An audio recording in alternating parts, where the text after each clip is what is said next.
The Big Tick by Rocklynne, originally published in Cosmos Science Fiction, September 1953. Narrated by Trussel. I called you in from your desk, David, because, frankly, I'm disappointed in your work.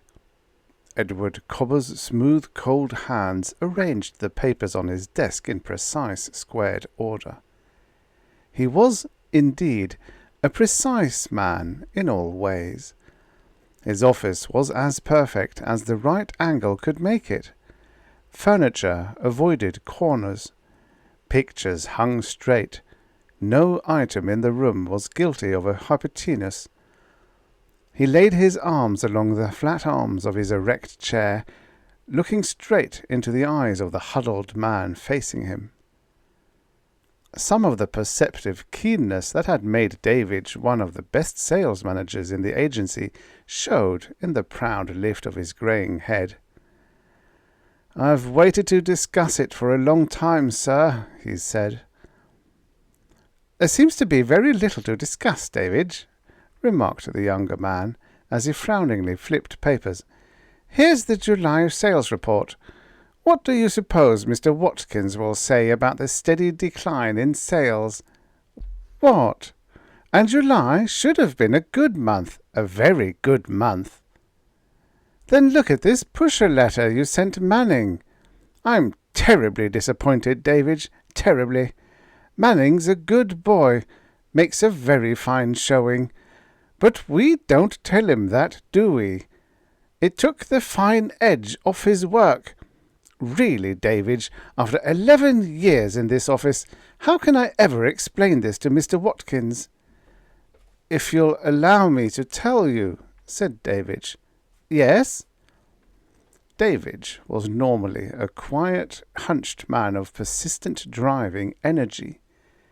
He said, dully, "It's my watch, sir." He drew a thick gold timepiece from his vest pocket. "It belonged to my father. Don't you hear it? Tick, sir." Cobber experienced a deep revulsion when he observed that David's thick-browed eyes were wide and anxiously staring. "Hear it tick? Yes." "It's not loud?" "Loud?" David smiled, a tired, haggard smile that fitted very well with the deep corrugations around his mouth. "It's loud, like a velvet-covered hammer beating against ice, muted but clear, a heavy pounding, sometimes a thud like your own heartbeat amplified. And it's been going on for 6 weeks, sir. I don't know what started it, sir, where it came from, but I know it began 6 weeks ago. 6 weeks ago today. That was on June 18th, the day I brought in the Sperling account, Mr. Watkins. Well, Mr. Watkins congratulated me personally on the deal, if you'll remember." A tight little swelling came and went in Cobber's brown throat. "Of course, it seemed best to let you take the credit." David nodded. "Thank you, sir. Anyway, that was the day it started. The big tick. When I got to my apartment, it suddenly started. I didn't believe it at first. I laughed, and then I was going around the apartment with my head in my hands. I thought I was insane. I missed my wife more then than at any time in the 6 years she's been gone. Oh, I came out of it after a while. I buried the watch under some pillows. That muffled it. And I made other tests. It obeyed the laws of sound, giving it the scientific treatment, you understand." He laughed bitterly. "But after a week, I knew there wasn't any explaining it. Nobody else heard it. The big tick. I guess my work began to be affected." Cobber could hardly bear to meet David's harrowed eyes. Everything in him that demanded the clean ponderables involving perpendicular lines was incensed by the stumbling fantasy this strange person was telling. Men and words should stand erect. When they didn't, those nearby must perform the indignity of leaning to understand. "Perhaps," said Cobber, "you should have let the watch run down." "I did, sir." "Or leave it at home while you were at work." "I did, sir." In the shadowed craters of his eyes his agony swam. "And still you heard this so-called big tick?" Davidge's chest rose in a deep grasp at air. "I'm sorry it's so hard for you to believe, sir. The watch was an obsession. I had to wear it. I had to keep it wound. I had to know if it was ticking big, or if it wasn't. And I had to know if the rest of the office force heard it. I never could quite believe they didn't. I would have given anything if they had." To have to sit here and see Davidge withering this way. Cobber rose. "Davidge," he said, his voice earnest, "a good deal of my life I've lived to a pattern. I haven't done badly. No bad habits. No irregularities. At least Mr. Watkins entrusts me to handle his business. That's why I think I'm qualified to give you advice. Your private life, of course, should be none of my business." Davidge interrupted almost vehemently. "I don't drink, sir. I don't run around." He collapsed again, rubbing the back of his furry hand over his wet forehead. "I've never done things to excess, sir. That's why I've come to think." "Well?" "You heard, sir, of the sands of time running out? For a while now I've felt that the loud tick of my watch is a warning that I don't have much time, that when the ticking stops, I'll stop too." "I see." A hard knot grew in Cobber's stomach. He felt ill.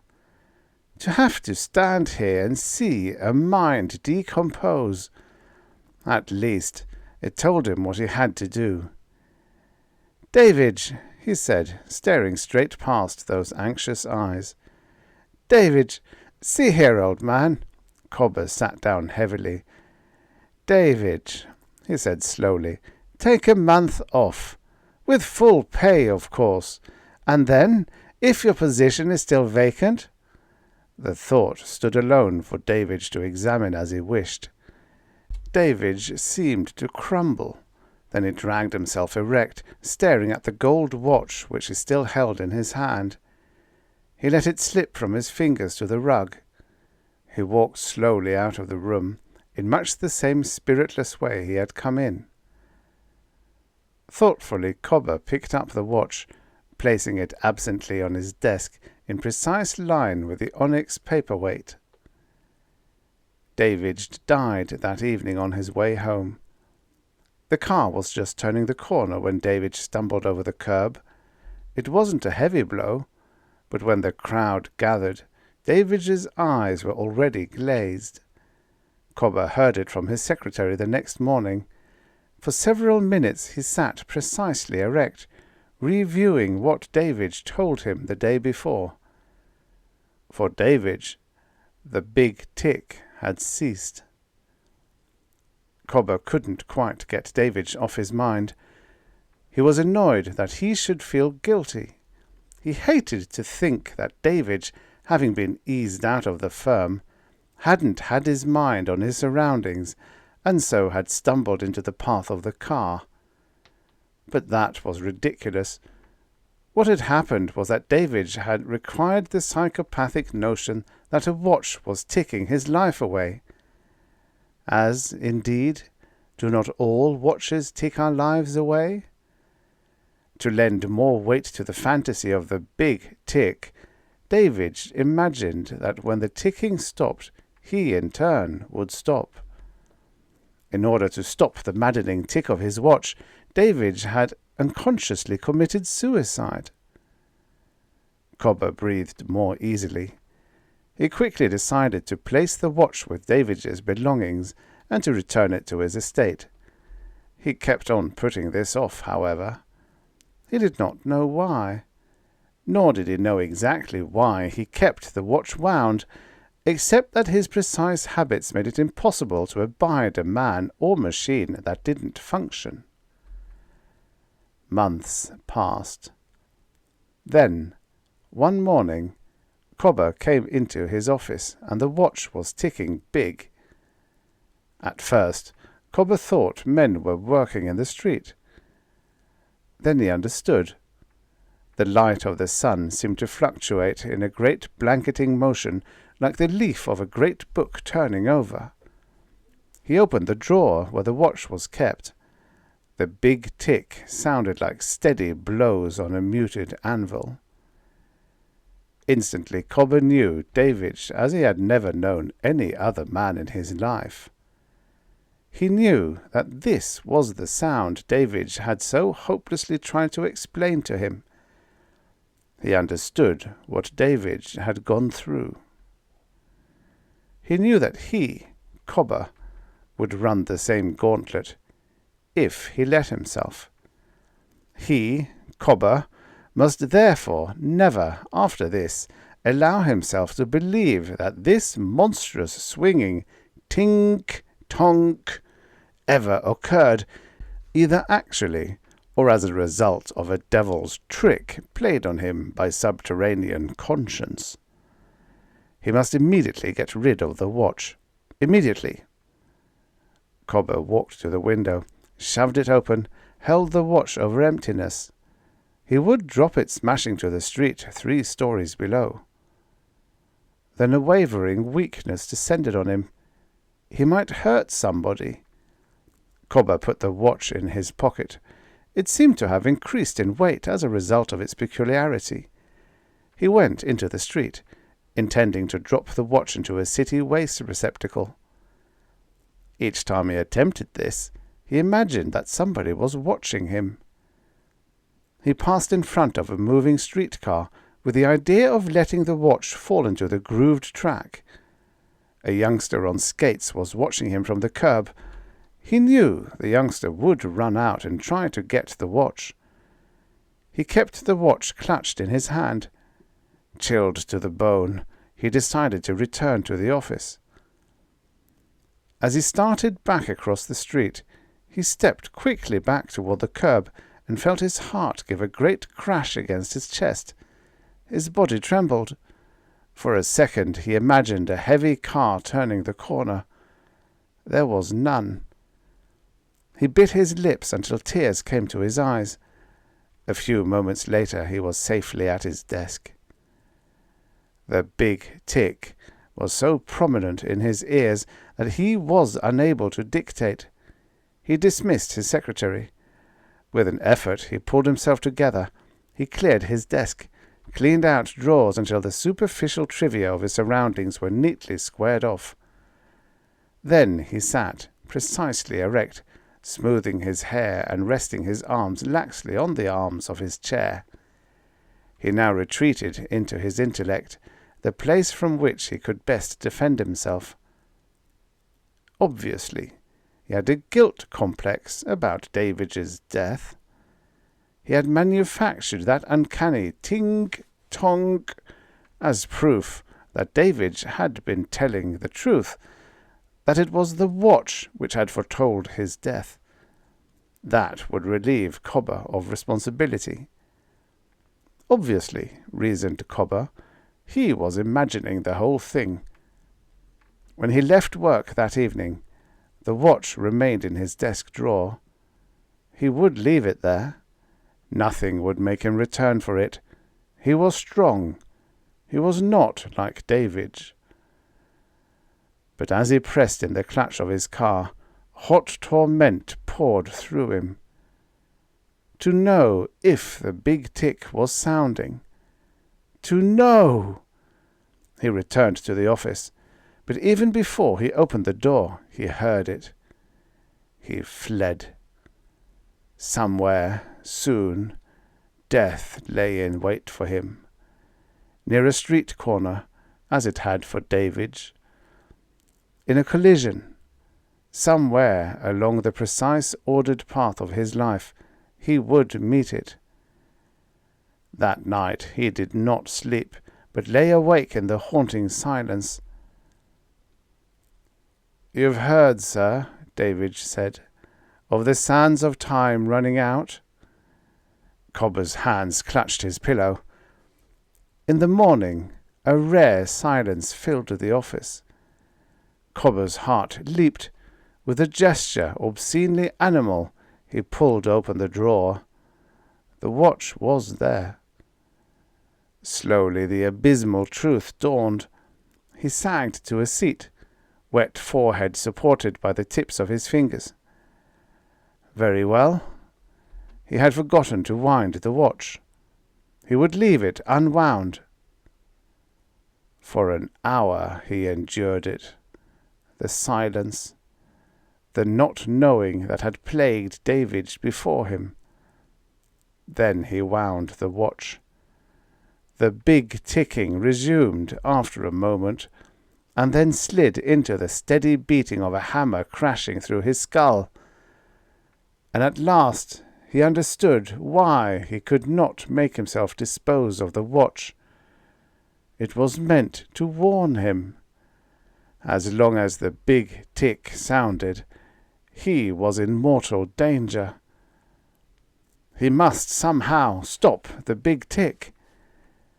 Davidge had stopped it by dying. That was not the way. And now a cool wind of triumph blew through his brain. Davidge had accepted his destiny. Cobber would make no such mistake. He had 6 weeks, the same time that was given Davidge. He needed only to get past the grim death factor hidden somewhere in the next 6 weeks' mesh of events. The precisely patterned life of Edward Cobber now proceeded according to a scheme that confounded his associates. He frequently arrived late or early. He was quite apt to leave the office for minutes or hours at a time. If he missed an important call at these times, he smiled with tight-lipped satisfaction. Perhaps, by default, he had stayed on this side of the line beyond which lay death. The watch, which he carried always, ticked on. He took several physical examinations. He was fit. Was the watch warning him of accidental death? Perhaps. Considering this, he indulged in the most unexpected reversals of decision. With deliberately impolite excuses, for instance, he changed important luncheon dates to 3 o'clock cocktail bar meetings. He was not a drinking man, but that, too, was part of his battle against the charted future. Walking across an intersection, it became habitual for him to reverse directions without warning to himself and much less to fate. On one such occasion, he had no sooner pivoted on one heel than a speeding car whizzed through the space he had occupied. He knew he would have been killed in the collision. But when the buzzing fright in his ears abated, his disappointment was profound and dizzying. He heard the clear tink-tonk of Davidge's watch. For the rest of the morning he was unable to do more than stare unseeingly at the sales reports and rather meagre order blanks his disturbed secretary placed on his desk. He continued to choose erratic routes home. He angered his wife by staying out later all night. Often he arrived at work looking the worse for wear, a condition which had his staff buzzing. Cobber, however, was satisfied. The weeks were passing.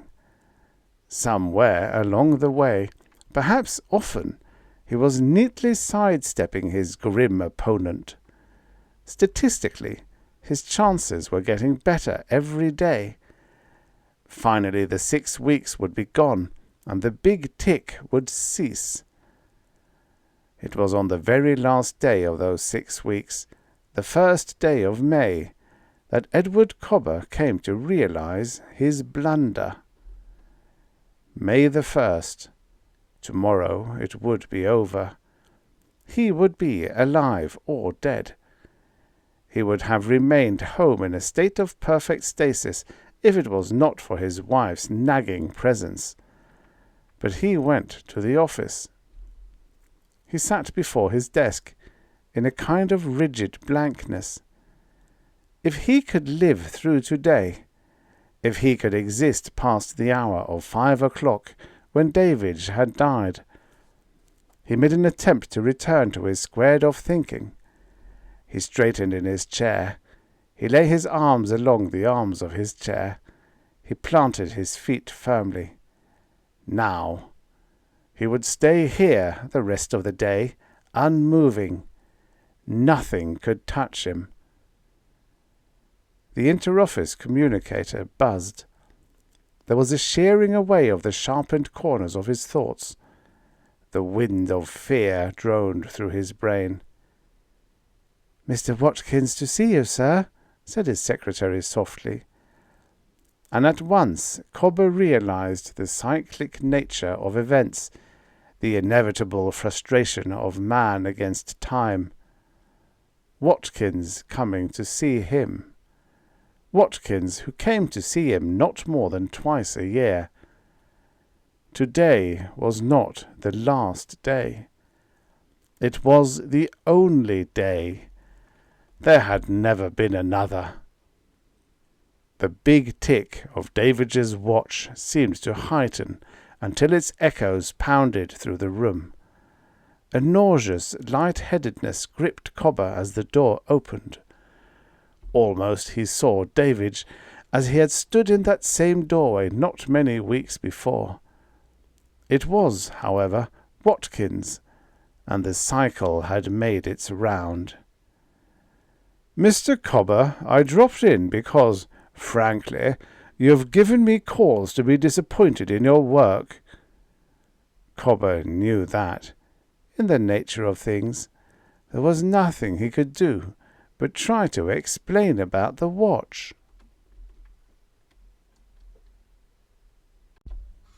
The end. Subscribe for your daily stories of futures past. Before all these stories will be lost in time, like tears in rain.